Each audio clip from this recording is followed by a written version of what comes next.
దీనికే భక్తి యోగం అని పేరమ్మా.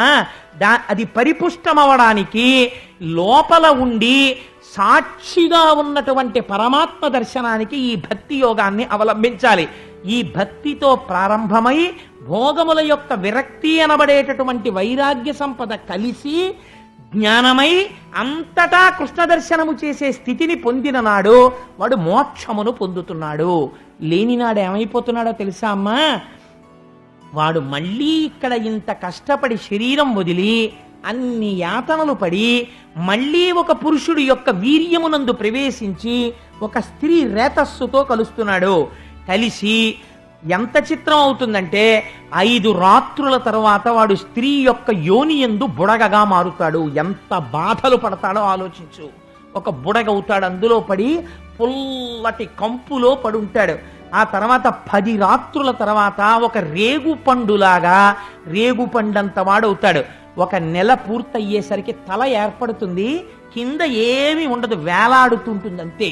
ఇది డీకంపోజ్డ్ కార్ప్స్ అంటారే, కుళ్ళిపోయిన శవం ఎలా ఉంటుందో అలా ఉంటుంది. ఇంకా కళ్ళు ఉండవు, చెవులు ఉండవు. ఈ చెవులు ఏర్పడకుండా కన్నాలుంటాయి. ఒక్క తలకాయ మాత్రం ఏర్పడుతుంది, ఇంకా చర్మం ఏర్పడదు, ఒక్క కపాలం ఏర్పడుతుంది. పరమ భయంకరమైన రూపంతో అమ్మ కడుపులో కొట్టుకుంటూ ఉంటాడు. ఆ తర్వాత 2 నెలల తరువాత చేతులు కాళ్ళు ఎముకలు కింద వస్తాయి. ఎముకలతో చేతులు, ఎముకలతో కాళ్ళు మాత్రమే ఉంటాయి. ఎముకల చేతులు, ఎముకల కాళ్లతో, పైన తలకాయతో, పుర్రెతో అలా అమ్మ కడుపులో పడుంటాడు. ఆ తర్వాత 3వ నెల అయిపోయిన తర్వాత మెల్లిగా చర్మం వచ్చి దాని మీద వెంట్రుకలు పుట్టడం మొదలవుతాయి. ఆ తర్వాత గోళ్లు రావడం మొదలెడతాయి. చిట్ట చివర 4 నెలల తర్వాత చర్మము, రక్తము, మాంసము, కొవ్వు, అస్థి, శుక్ల, మేధ అనబడేటటువంటి 7 ధాతువులు ఏర్పడతాయి. 5వ నెల పూర్తయ్యేసరికి ఆకలి ప్రారంభమవుతుంది. ఆకలి ప్రారంభమైతే అమ్మ శరీరంలోంచి ఒక నాభికి గొట్టం ఒకటి ఏర్పడుతుంది. అమ్మ తినకూడని పదార్థం తినేస్తుంది, ఈ లోపల మంటలు బయలుదేరుతాయి. అమ్మ తాగకూడనిది తాగుతుంది, లోపల పడిశం పట్టేస్తుంది. అమ్మ తినకూడనిది తింటుంది, లోపల దగ్గొస్తుంది. అమ్మ తిన్న పదార్థములో కొంత భాగము తనలోకెళ్ళి జీర్ణమై అక్కడే మలమూత్రములను విసర్జించేస్తాడు. అందులోంచి పురుగులు పుట్టేస్తాయి. పుట్టేసి చాలా కోమలమైన ఈ చర్మాన్ని కొరికేయడం మొదలెట్టేస్తాయి. తల కిందకుంటుంది, కాళ్ళు పైకుంటాయి. అమ్మ కడుపులో ఎడమ పక్కకి మాత్రమే కదులుతాడు, కుడి పక్కకి కదలడానికి ఉండదు. 4 నెలలు అలా పడుంటాడు. తిమ్మిరెక్కిపోతుంది, శరీరం పెరిగిపోతుంటుంది, ఇక కదలడానికి చోటు ఉండదు. అప్పుడు లోపల పడుకుని గాఢాంధకారం, కన్ను పొడుచుకుంటే కనపడదు. ఒక్కొక్కసారి ఎప్పుడు బయటికి పడిపోతానా అనిపిస్తుంది. నిద్రపోవడానికి ఉండదు. తల కిందకి, కాళ్ళు పైకి ఉండి ఎంతకాలం అలా పడుంటాడు. ఒక పక్క తల కిందకి ఉన్న కారణం చేత ముక్కు కిందకుంది, జీవుడు అనుప్రవేశం చేసేశాడు. పరమ దుర్గంధభూయిష్టమైనటువంటి వాసన పీలుస్తూనే ఉంటాడు. అలా పడి ఉండి ఉంటే ఈశ్వరుడు పూర్వజన్మ స్మృతినిస్తాడు. నీకు ఇలా మహోపకారం చేసి ఎన్నో జన్మలిచ్చాను, ఏమి చేశావు చెప్పని అడుగుతాడు. అప్పుడు అంటాడు, ఒకటే మాట చెప్తాడు ఇలా నమస్కరించి, ఈశ్వరా, ఎన్ని జన్మలిచ్చినా ఈ ఇంద్రియములతో భోగమే అనుభవించాను. ఎప్పుడూ సంసారము నిజమనుకున్నాను. పశుప్రాయమైన సుఖానికి జీవితాన్ని గడిపేశాను. బిడ్డల్ని కన్నాను, అయిపోయింది టైం, శరీరం వదిలిపెట్టేశాను, దేహము కాలిపోయింది. మళ్ళీ చేరాను, మళ్ళీ అమ్మ కడుపులోకి వెళ్ళాను.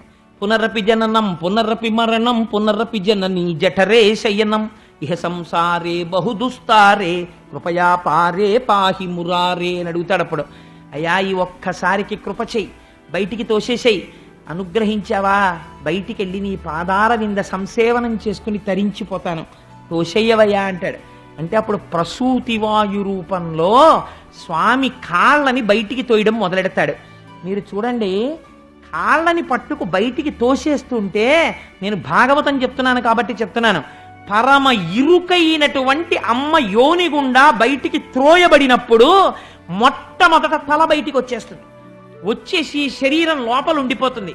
క్రమక్రమంగా గొంగళి పురుగు కదిలినట్టు తోయబడుతుంటే, ఇంత వెలుతురులోకి తాను వస్తే తనవారన్న వారెవరో తెలియకపోతే బయటికొచ్చి మంచం మీదో పరుపు మీదో పడిపోతే ఆ దోమలో ఈగలో నల్లులో కరిచేస్తుంటే తనకి ఏం చెయ్యాలో తెలియక ఏడుస్తుంటే నోట్లోకి తెచ్చి అమ్మ స్తన్యం పెట్టి పాలు పట్టేస్తుంటే ఊపిరాడక గుటకలు వేసేస్తుంటే ఊపిరాగిపోయినంత బాధ కలిగితే ఒక పక్క నుంచి మాయ వచ్చి మళ్ళీ పట్టి పూర్వజన్మ స్మృతి పోతే చెవిలోకి చీమలు దూరి కరిచేస్తుంటే ఆకలేసి ఏడుస్తున్నాడనుకునే అమ్మ పాలు పట్టేస్తుంటే ఒక పక్క అరికాల్లో దోమ కుట్టి గోక్కోవడం చేతకాక చెయ్యిని అక్కడ దాకా పంపడం చేతకాక ఏడుస్తుంటే ఇలా స్వామి ఎన్ని సంవత్సరములయ్యాయో అశక్తుడనై ఏడ్చాను.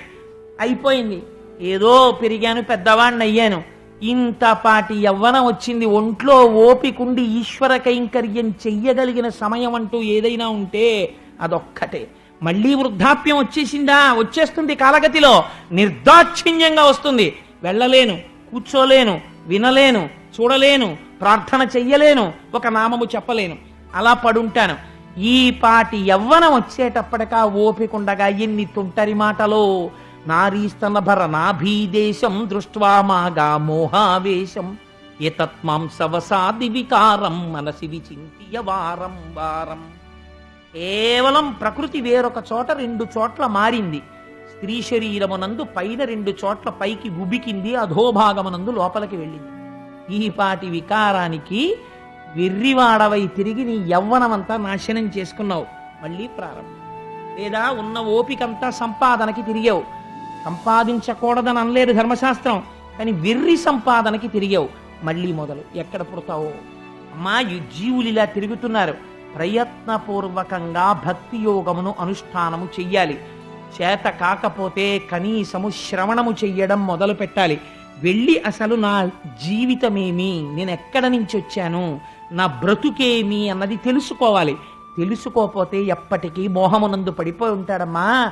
ఎవడు భాగవతులతో కూడి తిరుగుతున్నాడో, ఎవడు ధ్యానము లోపల చెయ్యగలుగుతున్నాడో, ఎవడు ఈశ్వరుడి యందు ఉత్సాహమును పెంచుకుంటున్నాడో వాడు పునరావృత్తి రహిత శాశ్వత శివ సాయుధ్యమును పొందుతున్నాడు అని చెబితేట దేవహూతి దేవేంద్రాదులకు లేని భోగములు ఇంట్లో ఉన్నాయి. అది విచిత్రం.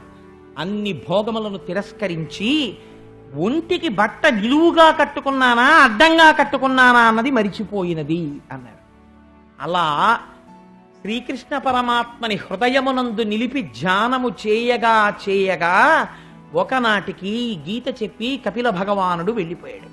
వెళ్ళిపోయిన తరువాత కొడుకు అన్న మమకారంతో భగవానుని యందు మనస్సు పెట్టుకుని కృష్ణ భగవానుణ్ణే స్మరిస్తూ ఈశ్వర స్మరణము వలన జ్ఞానమును పొంది ఈ విషయములు విన్న తరువాత ప్రయత్నపూర్వకముగా భోగములు మనని ఉద్ధరించేవి కావని తెలుసుకుని త్రోసిరాజని వైరాగ్యమును పొంది భక్తి వైరాగ్యముల కలయిక వలన జ్ఞానమును పొంది జ్ఞానము వలన మోక్షమును పొంది శ్రీకృష్ణ భగవానుని యందు చేరి శాశ్వతత్వమును పొందినది.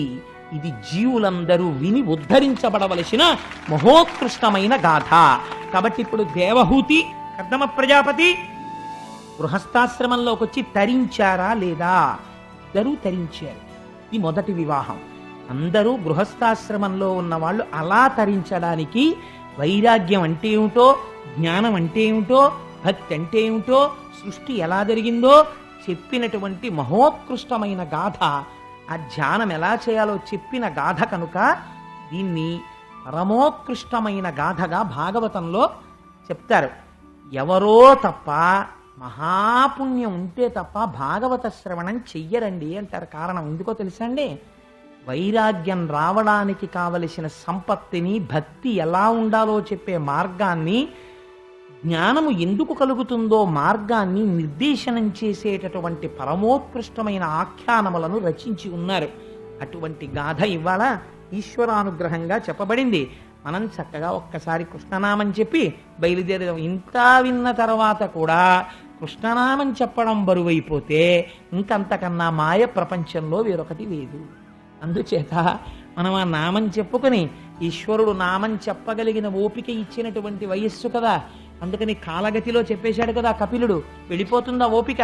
అది వెళ్ళిపోకముందే దీపం ఉండగా ఇల్లు చక్కబెట్టుకో, ప్రయత్నపూర్వకంగా భగవన్నామం చెప్పుకుని ఆయన పాదపద్మములు పట్టుకో, లేకపోతే ఎన్ని కష్టాలు పడతావో. మళ్ళీ నేను ఇంకా తగ్గించానండి, ఎందుకు వచ్చింది లేనిపోని భయాలు పెట్టేయడం ఆ పిల్లల్ని అని చెప్పి.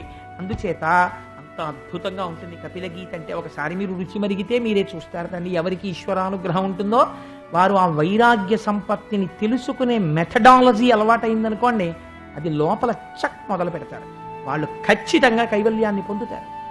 ఒక కర్దమ ప్రజాపతి గారు